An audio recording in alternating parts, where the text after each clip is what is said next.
Hello students, today we have started a new topic of biology which is chapter number 8 cell unit of life, जिसे हम कहते हैं कोशिका जीवन की इकाई। आज हम पढ़ेंगे कोशिका चैप्टर जो कि क्लास 11 का चैप्टर नंबर 8 है, यानी कि पार्ट संख्या 8 है, जीवन की इकाई सेल। सबसे पहले देखेंगे सेल होती क्या है। जो हम पढ़ने जा रहे हैं वो सेल क्या है। Cell is the structural and functional unit of life body. कोशिका जीवन शरीर की क्रियात्मक व संरचनात्मक इकाई है। Cell is the structural and functional unit of life body. इसके बाद में हम देखेंगे कि सेल से बॉडी का निर्माण कैसे होता है। लेवल ऑफ ऑर्गेनाइजेशन, संगठन के स्तर, हिंदी में बोलते हैं।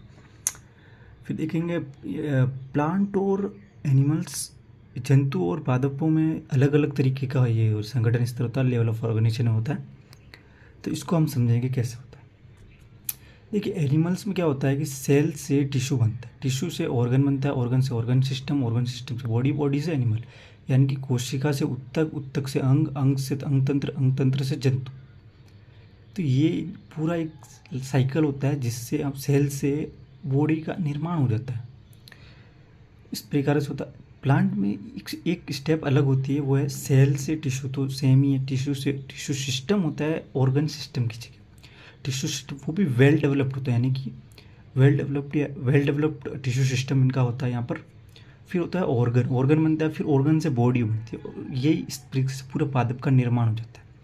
तो विद्यार्थियों यहाँ पर सेल से टिश्यू क्या होता है, एक टिश्यू को समझना बहुत ज़रूरी है, क्योंकि ये समझ लेंगे तो और ज़्यादा ईजी हो जाएगा। टिश्यू क्या होता है देखिएगा। टिश्यू होता है whose origin is always same but structure and function will be different in some cases।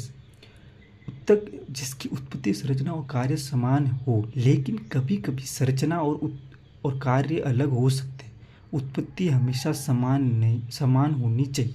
उत्पत्ति जो है, ओरिजिन जो है, वो ऑलवेज सेम होना चाहिए। उत्पत्ति हमेशा समान होनी चाहिए। कार्य और संरचना अलग अलग हो सकते हैं। Structure and function will be different हो सकती है। तो देखिए हम इसकी जो एग्जाम्पल है वो पढ़ते हैं। क्या है देखिए, एग्जाम्पल है ब्लड एंड बोन, यानी कि रक्त और अस्थि, हड्डियाँ। उत्पत्ति इसकी जो ब्लड की जो हड्डियों और रक्त की जो है उत्पत्ति जो है वो मेसोडर्म से होती है। मेसोडर्म एक भ्रूण के समय 3 लेयर बनती है, एक्टोडर्म, एंडोडर्म एंड मेसोडर्म। उसकी मिडल लेयर है, ये एम्ब्रियो में बनती है एनिमल। संरचना इनकी जो है वो भिन्न भिन्न होती है। ब्लड जो है, रक्त जो है, वो तरल उनकी संरचना होती है। उनकी मैट्रिक्स यानी कि अधात्री में तरल पदार्थ होते हैं, और बोन यानी कि हड्डी के मैट्रिक्स या अधात्री में सॉलिड सब्सटेंस होते हैं, सॉलिड पदार्थ होते हैं। तो इनकी संरचना डिफरेंट होती है। कार्य इनका अलग अलग होता है।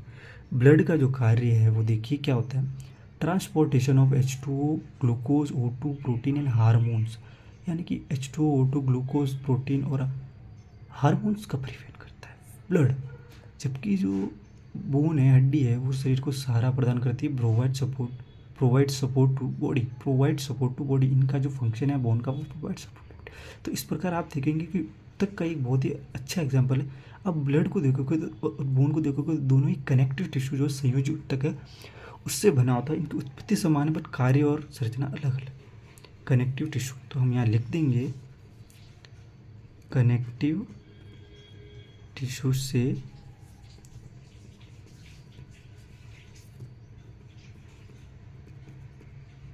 संयोजी ऊतक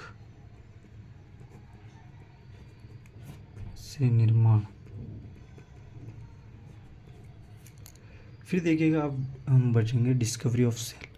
डिस्कवरी ऑफ सेल में कोशिका की खोज किसने की? डिस्कवरी ऑफ डेड सेल, मृत कोशिका की खोज पहले हम पढ़ेंगे इसमें। Discovery of dead cell, Robert Hooke in 1665। इन्होंने स्पेनिश ओक पादप की छाल को स्वयं के द्वारा निर्मित सूक्ष्मदर्शी में देखा तो इन्हें मधुमक्खी के छत्ते के समान संरचनाएं दिखाई दी। इंग्लिश में बोलो तो when he looked at the bark cork of the Spanish oak plant through a microscope he had made show a structure similar to chamber of honey bee यानी कि मधुमक्खी के छत्ते के समान इनको संरचना दिखाई दी स्पेनिश ओक पादप की छाल में। इन्होंने इसे सेल्यूला नाम दिया जो आगे चलकर कोशिका कहलाए। He gives it name cellula further called cell.